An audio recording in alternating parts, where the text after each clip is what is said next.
Welcome to the Living the Dream podcast with Curveball. If you believe, you can achieve.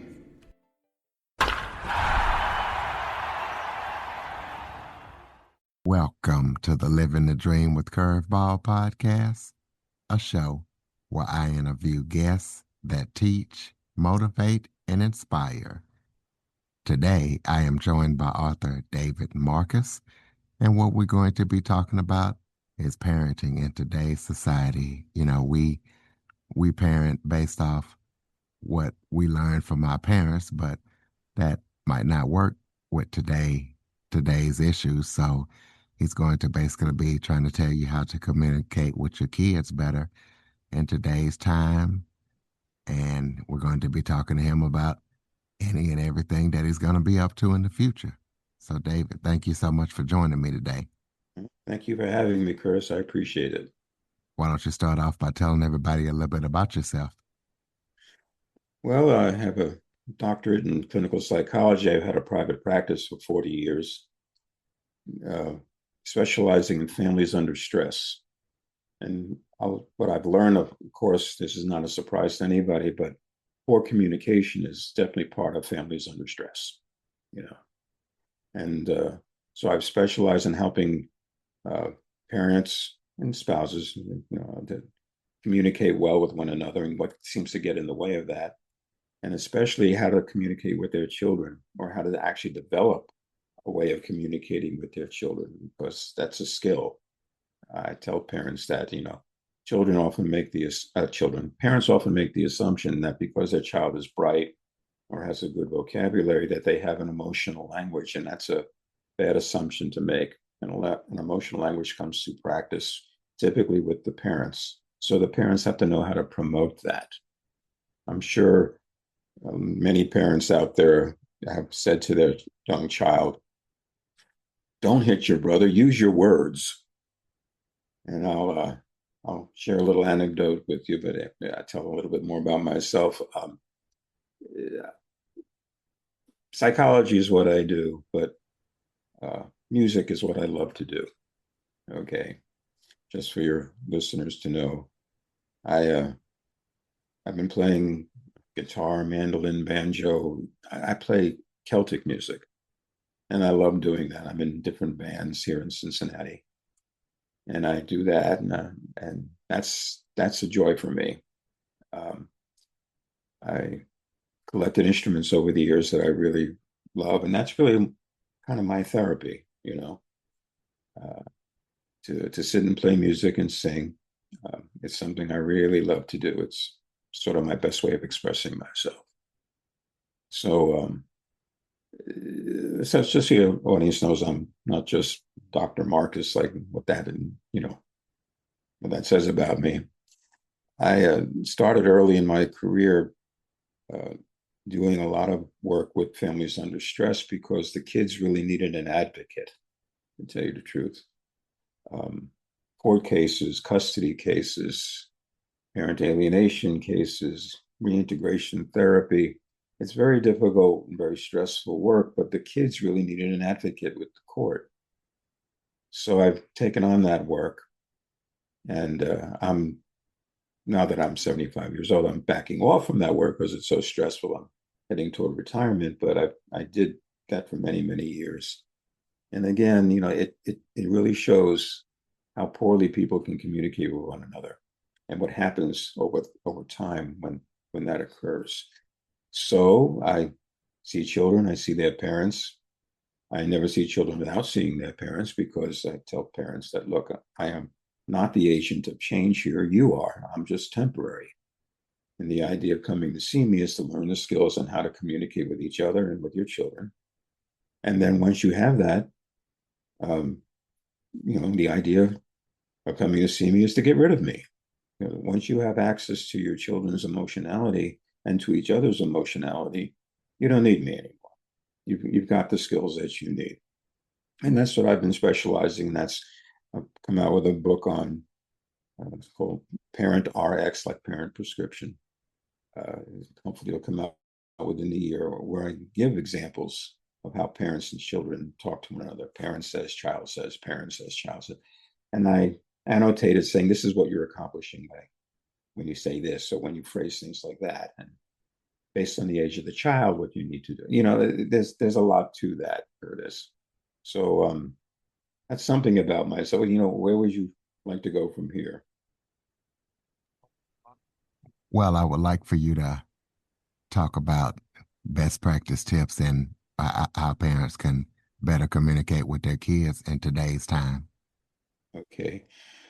Well, let's start with the second part of that, in today's time, because you're correct. It's different than it was like when I was a child, for instance. And that's because of social media, a lack of playtime. It used to be you can go out on the street and play with your friends. Now everything's a play date.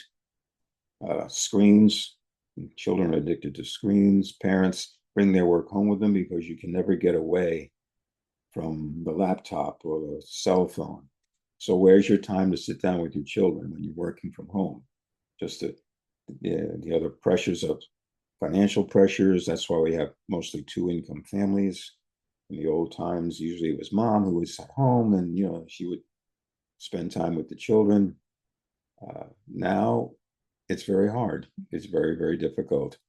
Uh, Everybody needs two incomes just to maintain a lifestyle these days, for instance. So and then the kids themselves are inundated with all this, media and screens, and it really has an impact on their socialization because they're not getting a whole lot just talking through a screen or on a phone. So those are some of the pressures that parents are under.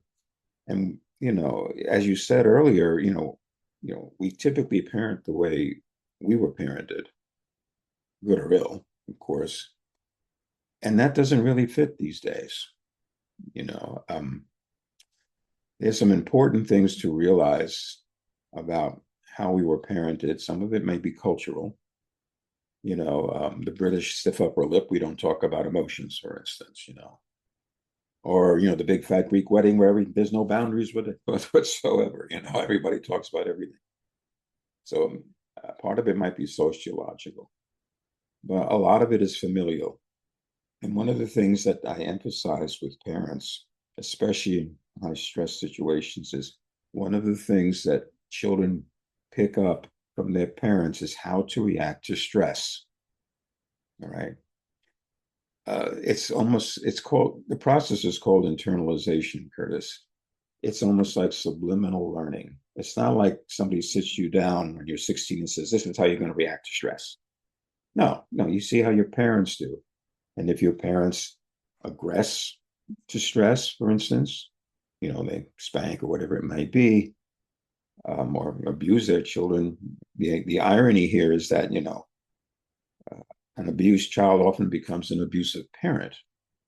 Why? Because what they've internalized on this almost subliminal level, it's not like, it's just in there, is stress causes me to aggress.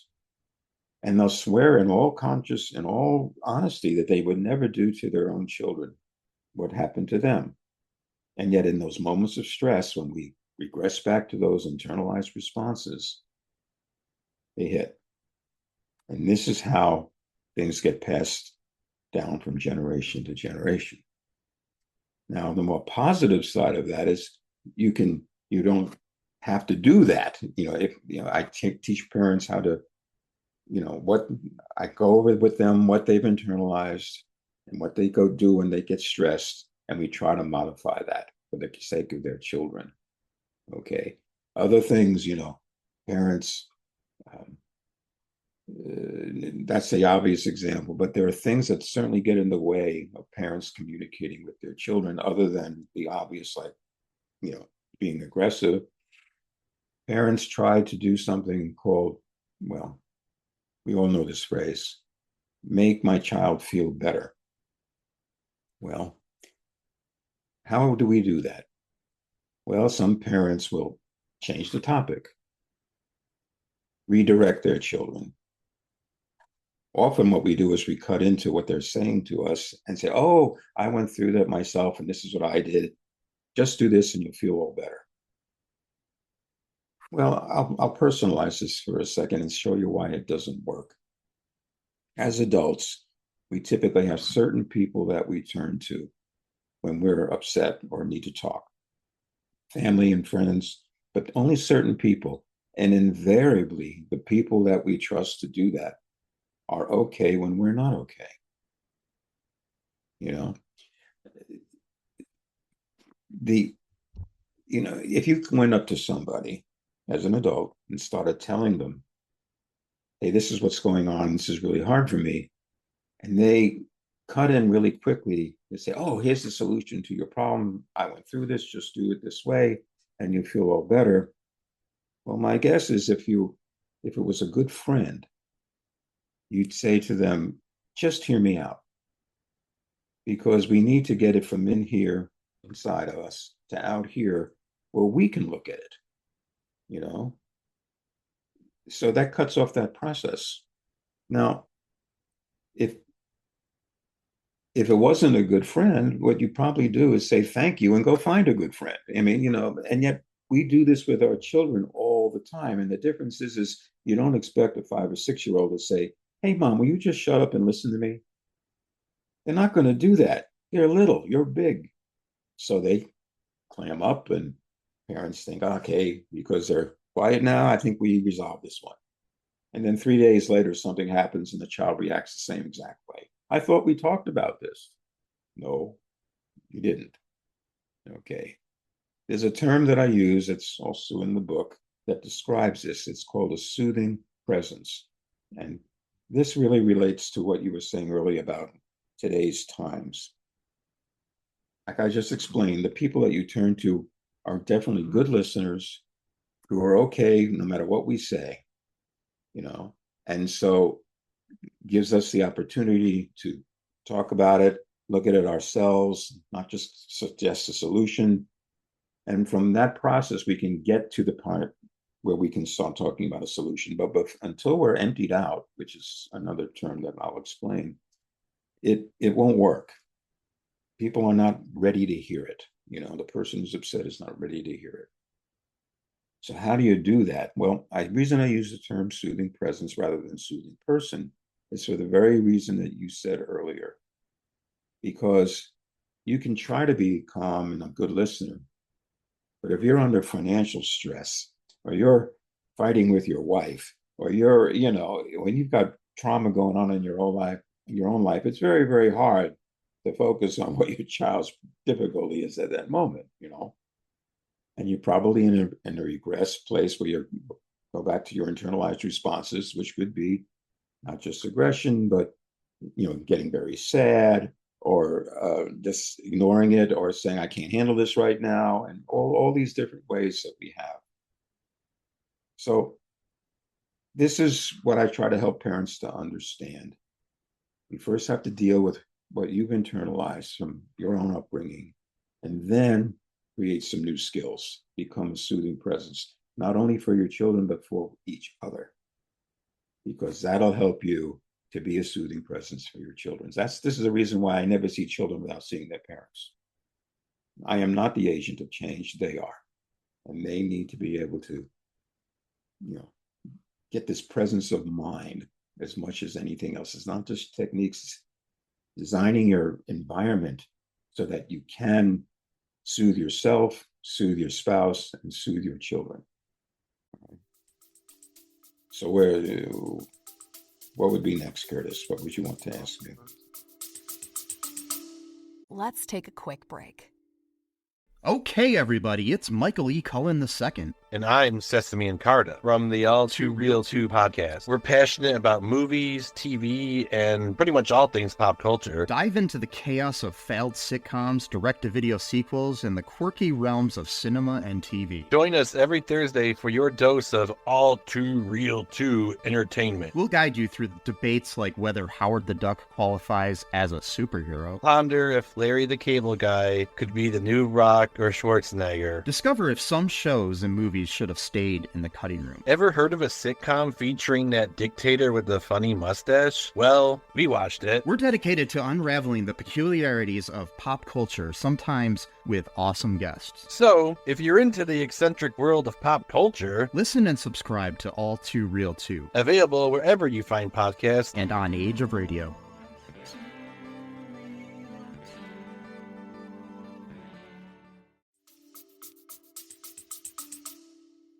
Well, let's flip the question around and talk about best practice tips on helping kids communicate with their parents. Okay, let's do that. The process of developing what I call a common emotional language begins very, very early. Anybody who has children knows that young children, 2, 3, 4 years old, they express themselves, their emotions behaviorally.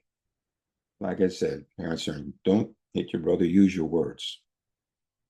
Well, how do you help the child to develop the capacity to use his words? That's a skill. That's just not there. You have to have an emotional language. Little children, they'll go, what does that mean? Right? Because they don't have the words. I'll share with you this. I was seeing 2 boys, a 7- and a 9-year-old, and I just finished seeing them, and they were sitting in my waiting room right outside my office door, and I was briefly talking to their mom. And all of a sudden, we hear a scuffle. And we get up and we go out, and the 9-year-old's holding his arm like this with tears in his eyes. And the 7-year-old is looking really guilty.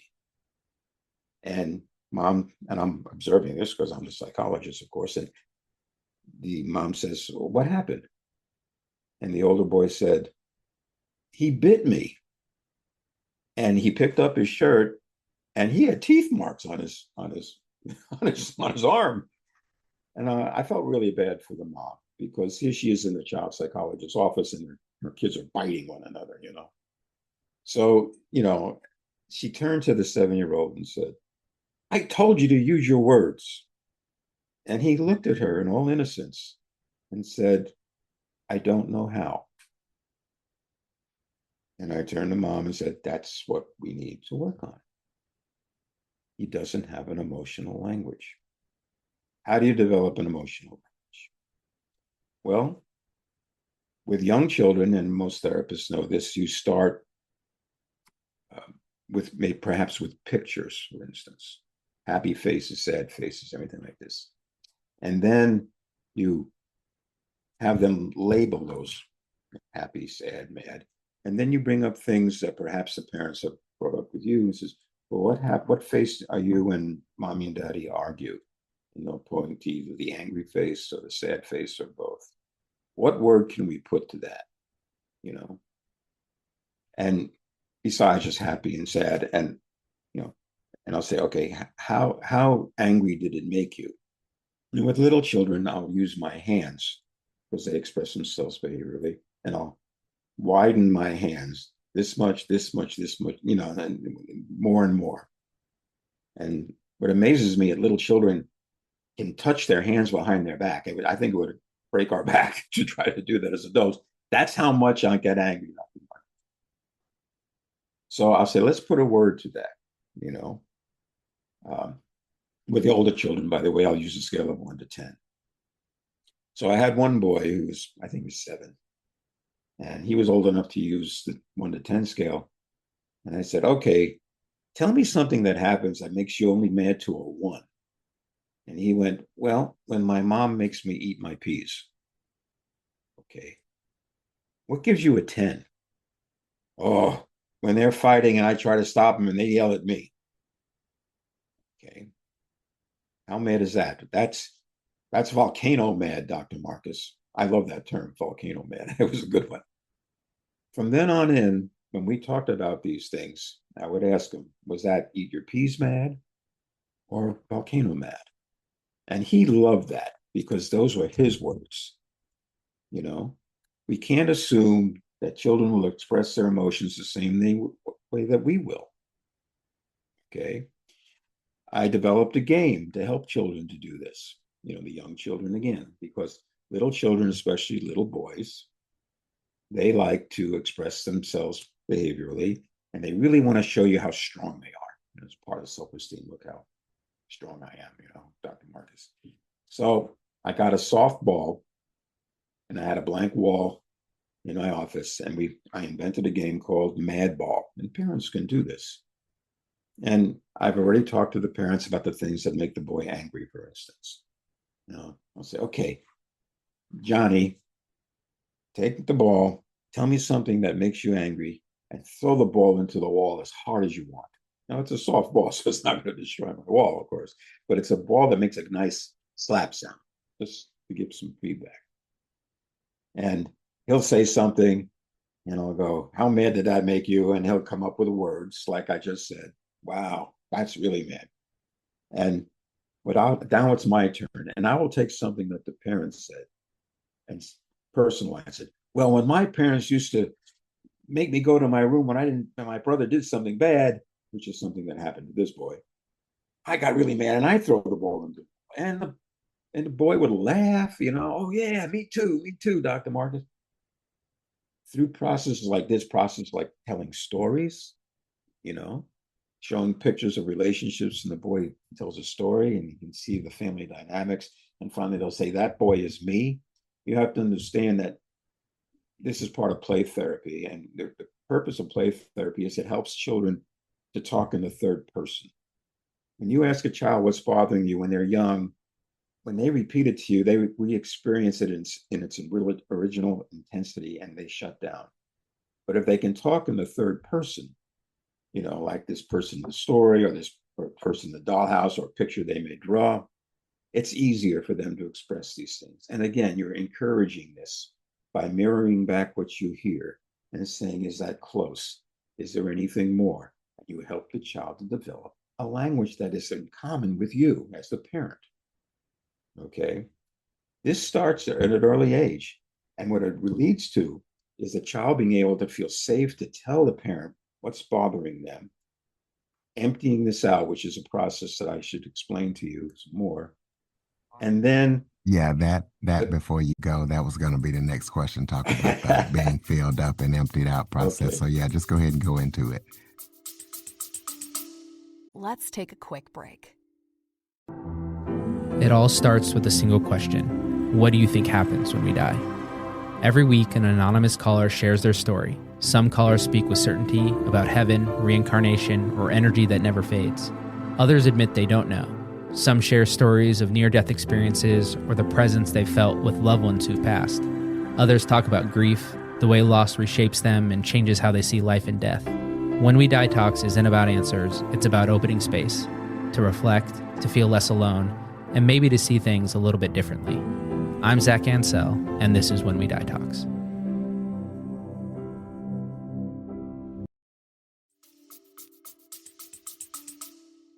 Okay, I will do that because you're correct. If you don't understand that, you're kind of at a loss.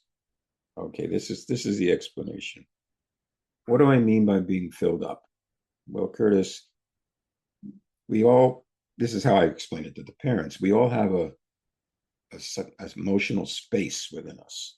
And typically when we think of emotions, we point to our chest, our heart, but obviously it's actually connections in our brain. And people ought to know that most of the associations in your brain are emotional. They're not logical, but we don't like to think of ourselves as illogical, but that's the truth.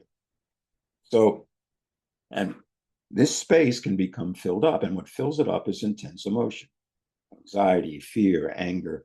In fact, in little children, it can be intense glee from getting this little toy that they got, It's the intensity of the emotion that fills us up. And what I want to explain is what happens when we get filled up with intense emotion. Firstly, we know when we're filled up. We have phrases that describe it. Phrases like, I've had it up to here. Or the straw that broke the camel's back. We know when we're filled up. And what do we experience when we're filled up? Well, it's uncomfortable. It's intense. Sometimes we feel like we're not in control of our emotions, and that can be anxiety provoking or even scary. So what do? This is just human nature now. What do? We focus inwardly on how we feel and try to do something about it. Now, what we do about it can vary in 100 ways. We may try to go to somebody and get it off our chest, for instance, or we may journal, or we may watch TV to try to take our minds off it, or go for a run to just get the energy out for it. You can name it. You know what I mean? What we do. But the important point here is that when we're filled up, we are focused inwardly to try to deal with how we're feeling. And so by definition, we're not focused outwardly on what people are saying to us. A person can give the most logical, cogent explanation for why you shouldn't feel the way you do, and those people don't hear it because they're not ready to hear it. They're still filled up. They need to be emptied out, which I'll get into in a moment. A good example of this is, I don't know if you've ever heard the term a blinding rage. Have you ever heard of that term, Curtis? Absolutely. Okay, a blinding rage. That's really a good descriptor of what I'm talking about. When somebody is so filled up with anger, they're virtually blind to what anybody's telling them. All right? In a child, we call it a tantrum. Okay? And they need to be emptied out too, but doing it with a child is different than doing it with an adult. But okay, this is where the explanations come in, okay, Curtis? But you're right. So what happens is the person who's so filled up will hear maybe that 5% of what the other person is saying that somehow supports their rage, and they get angrier. Or maybe it's even their tone of voice that offends them and they get angrier. And if this becomes a pattern, then the person who's trying to explain things finally just throws up their hands and say, I can't talk to you. You're impossible. And that's where the walls begin to build between couples, for instance. With children, if that kind of thing happens, the parents filled up and they explode on the child, for instance, the child doesn't feel safe to talk to the parent anymore. They're afraid of the reaction. Little children, they turn to their parents to see how to react to things. And they also turn to them because children are geared, younger children, before the age of like 7, before the age of maybe 8 or 9, actually, they're geared to please their parents. So when they please you, it makes them feel good about themselves. Now that changes in tweens and teenagers where they don't give a darn about how you feel about them. They only care about themselves and their friends. But before that, children are geared to please their parents so that they feel good about themselves, which makes them susceptible to if the parent is not pleased with them. Then it hurts them. It hurts their self-esteem. It makes it unsafe to talk. In high conflict cases where the parents are fighting, the parents don't like each other, the child finds themselves, I had a really good time with daddy, and mommy gets really mad at him. Oh, daddy's this and daddy's that. The child realizes he can't talk to mom about how he loves his father because mom doesn't, she gets upset and he needs mom to be okay. When this continues, what the child does is take on a role of the pleaser, the placater, the appeaser, So trying to get their parents to be okay. Stop fighting, or they try to entertain their parents. Oh, look what I can do, mommy, just to try to make her feel better. The pleaser. But that's really unhealthy for a child because it's a role. They're not being themselves.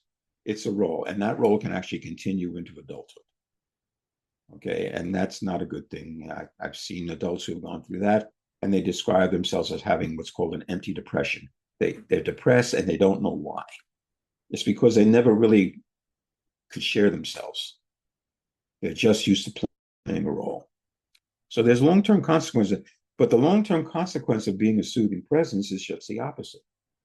And here we get into your term resilience, because if a child can deal with their emotions successfully with a soothing presence and work things out with a soothing presence, coming up with a solution once they're emptied out, for instance, that is what we call resilience in children, right? The child can handle the everyday stresses of life. Now, translate that, going ahead, the child is now resilient, knows how to soothe, internalizes the soothing presence so they can soothe themselves. What happens when they grow up? they can be a soothing presence for their spouse and their own children.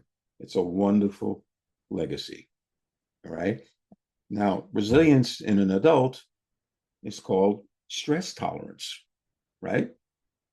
You know, and when we see adults who can't handle stress or actually act out on it, now let's face it, a temper tantrum in a 5-year-old we can control. You know, we don't expect them to have the words to express it and, work it out. A 17, 19-year-old who can't express it and still work, expresses themselves behaviorally, that's jail time. That's dangerous, And so this is a very important part of maturation. So how do you empty out? Okay. Now, it depends on the age. The first thing you need to do is, okay, I'm going to give you the 4 assumptions of emotionality. That's my term for the developing child, so you know what needs to happen. Okay. Like I said, we go right back to birth to do this.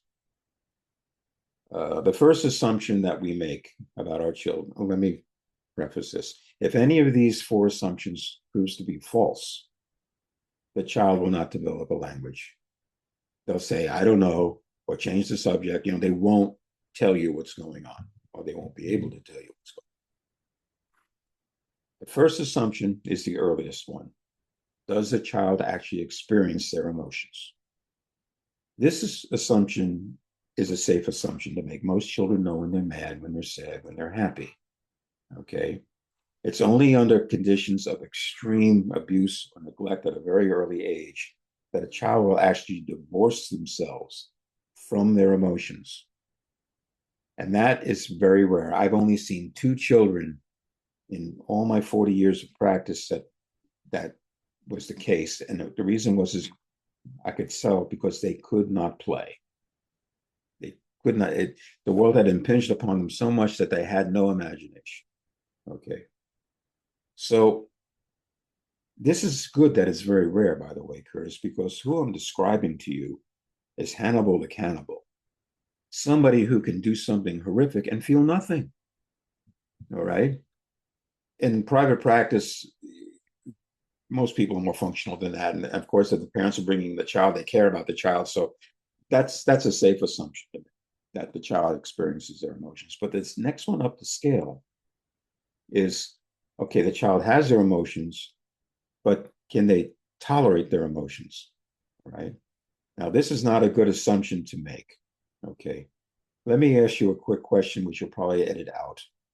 Can you hear my wife playing the fiddle right now? No, but it would be nice if we could.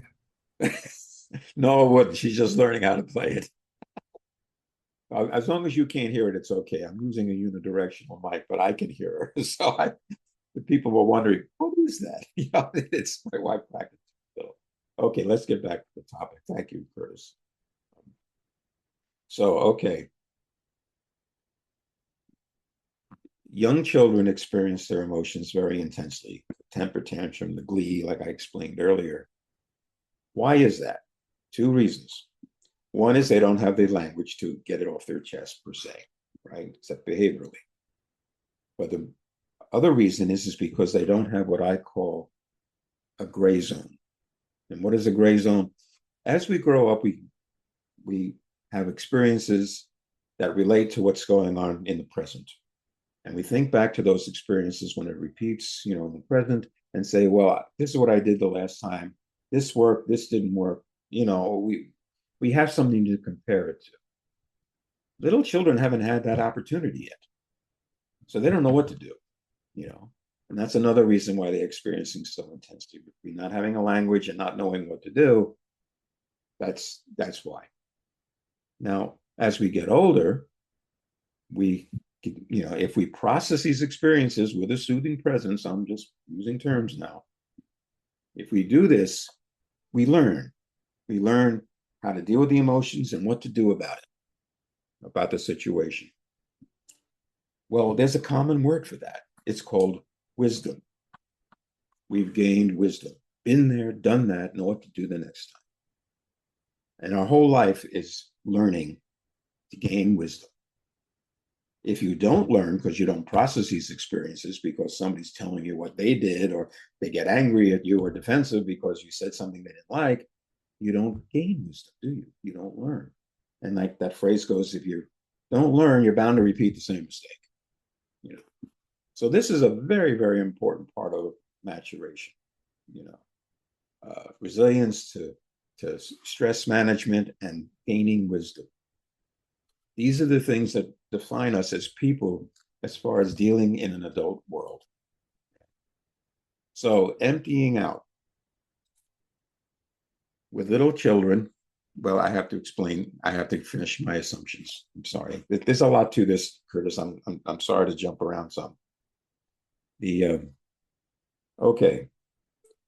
So one of the things that parents need to do by being a soothing presence is make the child's intense emotions tolerable by helping them to get it from in here where it's intense and out there in their soothing presence. The child will kind of borrow that soothing presence and be able to soothe himself.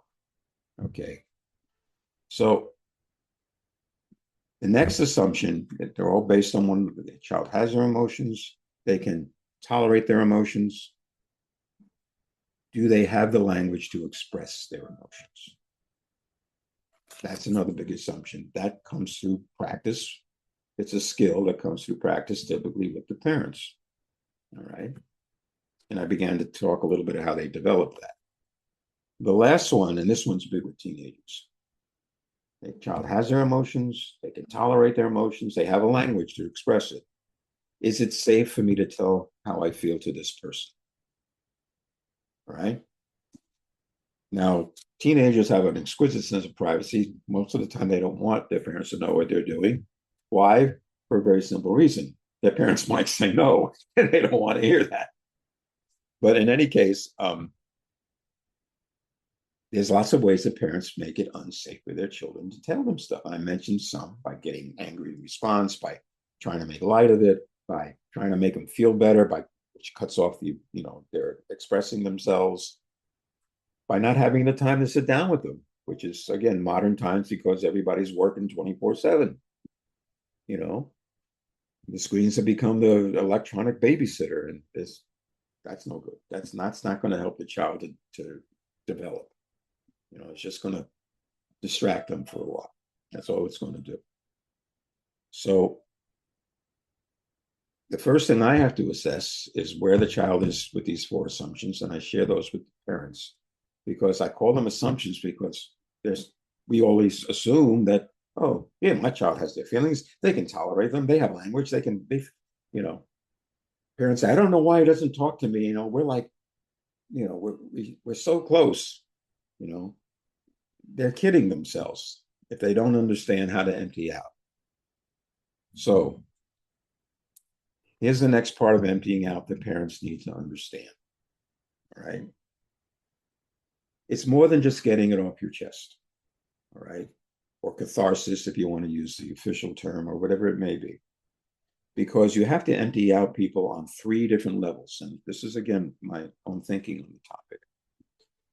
But this is for your audience's benefit. There are 3 levels that need to be emptied out. I'm going to explain them. The first level is the here and now. What's going on right now? And typically we have lots of words to describe what's going on right now. And I usually use this very simple example to explain it. You didn't take out the garbage. Now we have lots of words to describe why the person should have taken out the garbage. It's their chore. It's beginning to smell. Tomorrow's, pickup. That's easy. The next deeper level is what I call the history level. This is the 6th time I've asked you to take out the garbage and you haven't done it. Now, obviously, the intensity of the emotion is going to be much greater the 6th time than the 1st time. But if you were an outsider looking in and did not know the history, you might turn to that person and say, what's the big deal? So they didn't take out the garbage. Why are you getting so upset? Right? So, and the deepest level is what I call the tapped into level.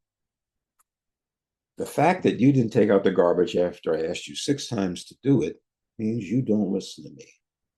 I hate when people don't listen to me. My brothers and sisters never listened to me, and they used to pick on me. And I tell my parents, and they wouldn't listen either. This one can go anywhere. All right. Most of the intensity to a person's reaction comes from the history and the tapped into level. But what do? We like to think of ourselves as logical people. So we stay on level one, and just say, just try to argue logically about the garbage when it has nothing to do with the garbage. Really, it has to do with the history and the tapped into part of the situation. They never get there. They just never get there, And so they do this with their children too, I'll tell you something funny. I've seen, doing the custody work, I got to know many attorneys, and sometimes the attorneys later will come to me because they're having their own family problems. After that, they can't use me for custody matters or anything like that, but they respected me and they wanted me my help. So, and attorneys are a riot, Why is my kids acting up? Why is my wife is upset with me? Well, lawyers, they say, okay, give me proof. That's the adversarial process. You line up your proof and you prove a point. So they'll turn to their kids or their wives and say, well, give me proof that I do that. Give me proof that you should feel that way. Tell me exactly why. I feel that way, Dad. I feel that. That's not good enough. You know what I mean? It may work in court, but it won't work with your family, So I have to explain it to them and say, hey, wait a minute, there's a lot more going on here than you think, And they go, oh, because it works.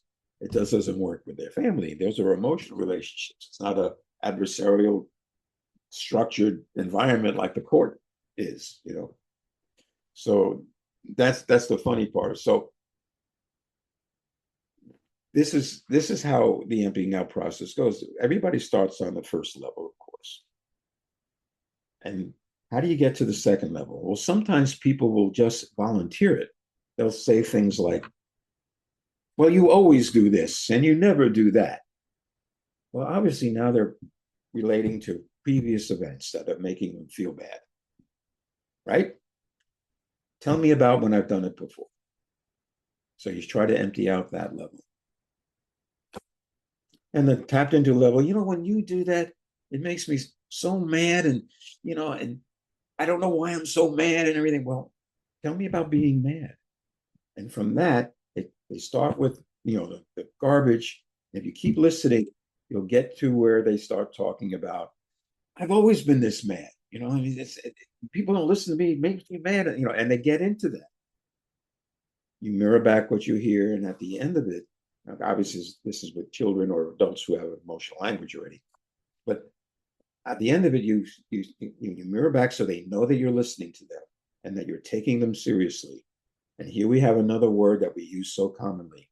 When you listen to somebody and take them seriously by repeating back what you heard and taking, saying it, that's important. That's what we call respect. You're respecting them. Now, this goes directly in contrast to, do as I say, not what I do, or, I'm your parent, you do what I tell you to do.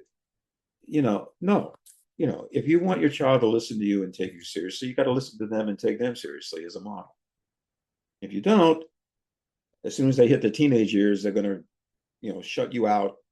You're not safe to talk to. You're just a pain in my neck, and then you lose access.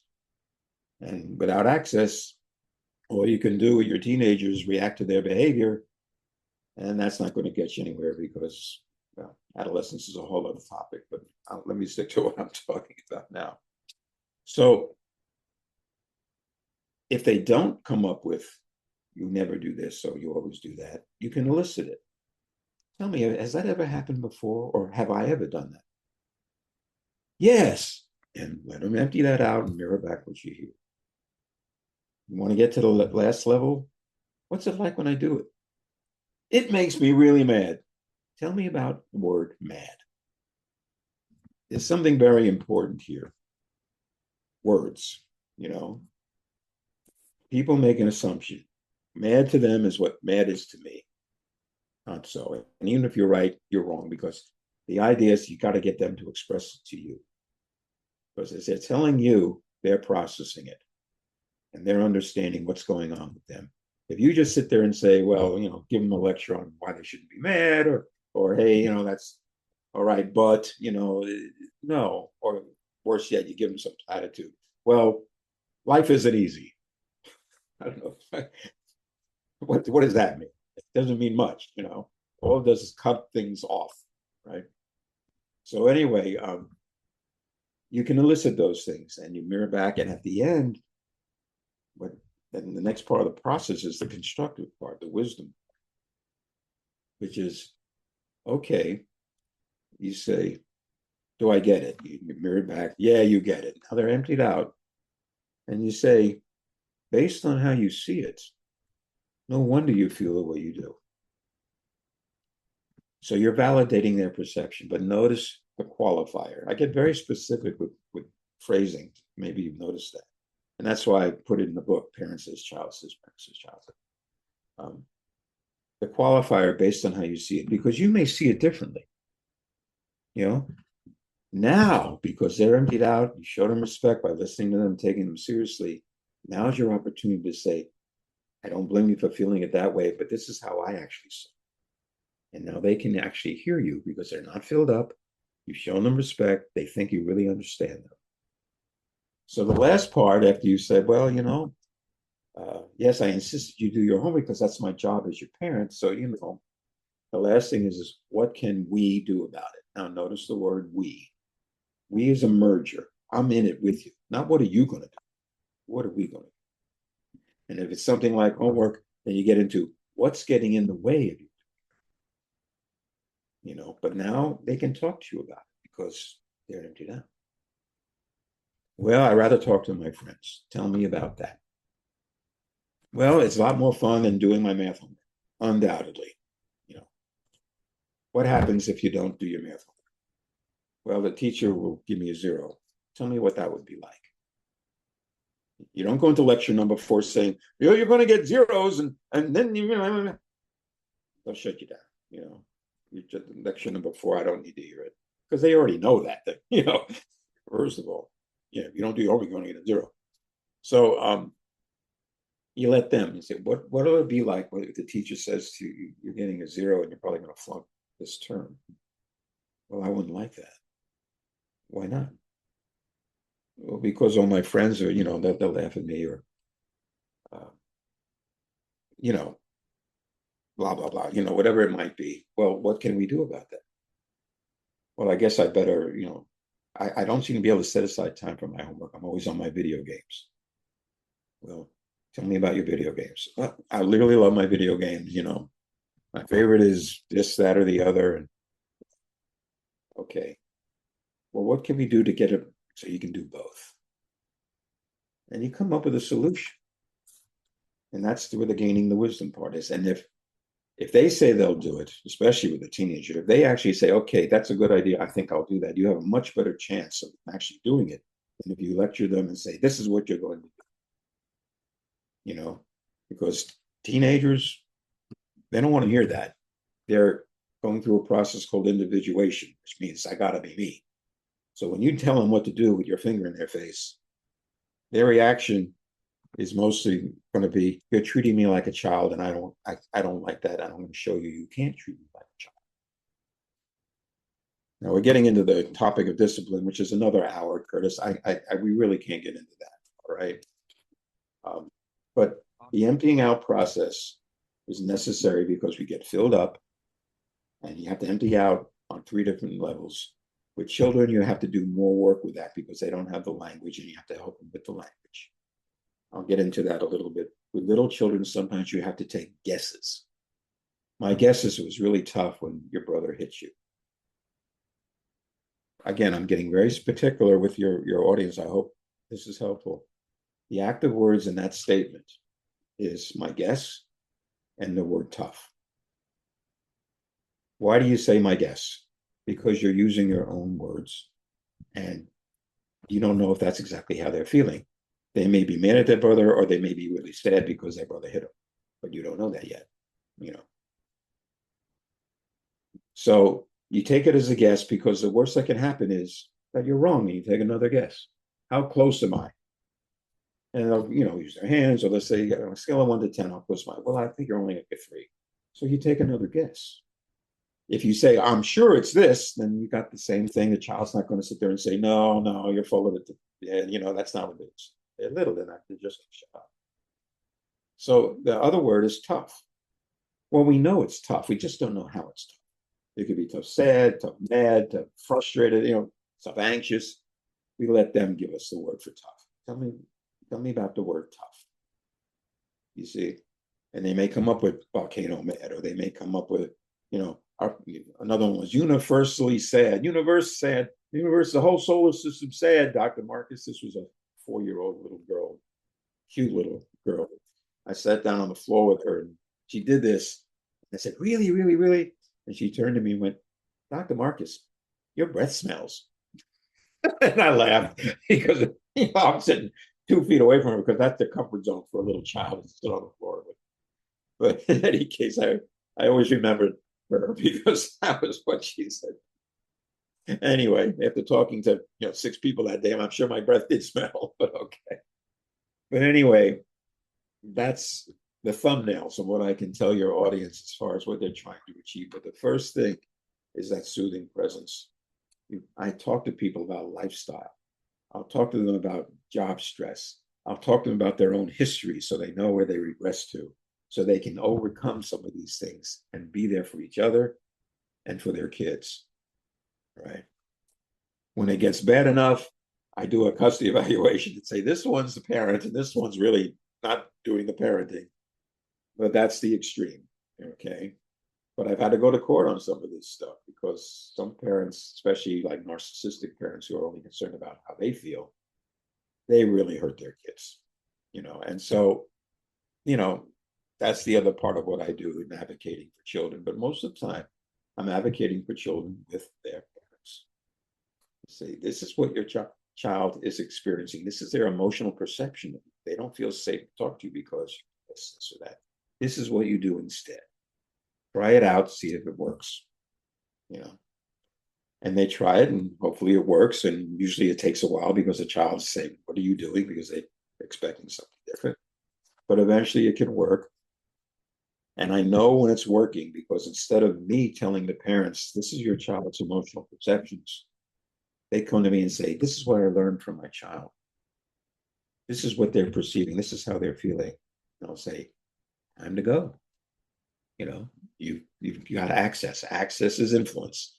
As long as you have that access, you can have influence over what your child learns, gaining wisdom, their behavior, all that stuff. It's a wonderful skill to have. So in a nutshell, there's a whole lot more examples because, again, developmentally, it's different situations. One of the things I've learned as I matured as a therapist is every situation is different. So don't ever assume that you know everything that's going on because you don't. So I have to do a lot of exploring before I give any sort of advice at all, right? Sometimes I have to do individual work with the parents to help them to overcome some of the things that are in their way of being able to be a parent or a spouse, or just being so darn depressed themselves that, they're sort of at a lost period, So, there's a family, it's called family systems theory. And it's basically this: what affects one person in a family affects everybody. All right. If dad's upset, it can upset mom. Mom might be short-tempered with the child gets mad, does something bad, and dad gets even angrier. It's like balls in a lottery machine. Everything's bouncing off of one another. And so that's why I never see children without seeing their parents. I am not going to just make the child all better just by talking to them. It's the parents. They're there. They're the parents. I'm not, So when they come to me and say, okay, this is what I'm learning from my child, and we work this thing out, and sometimes I'll get, boy, I wish I had you in my ear on Thursday night, Dr. Marcus, because I got stuck, that kind of thing. That's fine. Sometimes parents do call me and ask me, my child is doing this, what do I do? But, most of the time it's over the course of time. It takes a while to do this work, as you can tell. When a child feels that they can really express themselves with their parents, they trust them. Okay, they can trust how their parents are going to react in a positive way. That, parents want to be able to trust their children. This is the beginning of being able to trust your children, if they can trust you as a parent. If they can't, then you won't hear what's going on. And then when you find out, you'll just react to their behavior, which is not going to be helpful as far as helping you gain wisdom. Now, I've been really long-winded with you here, Curtis. There's a lot more to this, but this is how parents can help their children from the beginning become resilient, and then a soothing presence for themselves, and then become a soothing presence for their spouse and their children later. This is the legacy. This is what I pretty much devoted my professional life to.